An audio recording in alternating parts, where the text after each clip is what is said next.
আলহামদুলিল্লাহ চলে আসলাম কিশোরগঞ্জ নরসুন্দা নদী তীরে অবস্থিত ঈশা খানের বংশধর জিল কদর পাগলার নাম অনুসারে নির্মিত ঐতিহাসিক পাগলা মসজিদে অনেক দিন যাবৎ আসবো প্ল্যান করে অবশেষে আল্লাহর অশেষ মেহেরবানিতে নিয়তটি পূর্ণ করতে চলে এলাম। তিনতলা বিশিষ্ট মসজিদটিতে একটি সুউচ্চ মিনার রয়েছে। মসজিদ কমপ্লেক্সটি 3 একর 88% জায়গার উপর প্রতিষ্ঠিত। ধৈর্য ধরে ভিডিওটি দেখতে থাকুন। এই ভিডিওতে আমি আপনাদের দেখাবো পাগলা মসজিদের বিভিন্ন নিয়ম নীতি, দান বক্সের হিসাব নিকাশ ঘর। সাধারণত সপ্তাহের 7 দিনের মধ্যে শুক্রবার দিনটি সবচেয়ে বেশি জনমানুষে পরিপূর্ণ হয়ে যায়। এই দিন মসজিদে কোনো অংশেই খালি থাকে না, সমস্ত জায়গা জুড়ে মুসল্লিদের অবস্থান।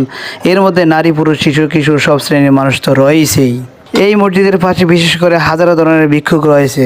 আমরা যখন এই মসজিদে অবস্থান করেছি তখন ছিল আসরের নামাজের সময়, আর এই সময় জনমানুষের অবস্থান তুলনামূলকভাবে একটু কমই থাকে। এখানে নারীদের জন্য আলাদা অজুর ও নামাজের স্থান রয়েছে।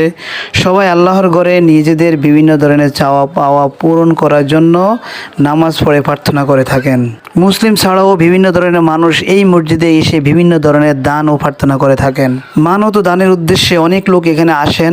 এখানে বিভিন্ন ধরনের মানত করা হয়, যেমন গরু, ছাগল, হাঁস, মুরগি, দুধ, অলংকার সহ নগদ টাকা। আপনি চাইলেই এখান থেকে হাঁস, মুরগি, গরু, ছাগল কিনে এখানেই দান করতে পারেন। আপনার দেওয়া দান হিসেব করে রাখার জন্য অনেক লোক রয়েছে এখানে। এই যে দানের ঘরটি দেখতেছেন, অসাধারণ গ্রিল দিয়ে আবদ্ধ। প্রত্যেকটি দানের পুঙ্খানুপুঙ্খানু হিসাব করে এখানে রাখা হয়, আর নির্দিষ্ট সময়ে সবগুলো দানকে একত্রে করে সবার সামনে তুলে ধরা হয়। এই দানের টাকা দিয়ে বিভিন্ন ধরনের এতিমখানা, মসজিদ ও এতিম বাচ্চাদের সহযোগিতা করা হয়। কিছুক্ষণের মধ্যে আসরের নামাজের জন্য সবাই প্রস্তুত হয়ে যায়। আমরাও আমার পরিবার সবাই মিলে আসরের নামাজ আদায় করে নিলাম। নামাজের পরে সবচেয়ে সুন্দর একটি দৃশ্য আমার চোখে পড়লো।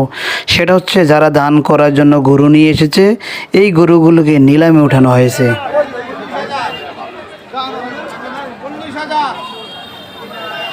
যারা হাঁস মুরগি দান করেছেন, ওই হাঁস মুরগিও সবার সামনে নিলাম করে বিক্রি করা হয়। যারা দুধ দান করেছে, একই পদ্ধতিতে দুধও বিক্রি করা হয়।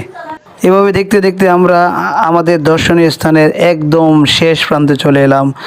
অবশেষে পাগলা মসজিদের মূল ফটকের দৃশ্য আপনাদের সামনে তুলে ধরলাম। আর ভিডিওতে দেখানো এবং কথার অংশের মধ্যে কোনো ধরনের ভুল বেয়াদবি হয়ে থাকলে নিজ গুণে ক্ষমা করবেন।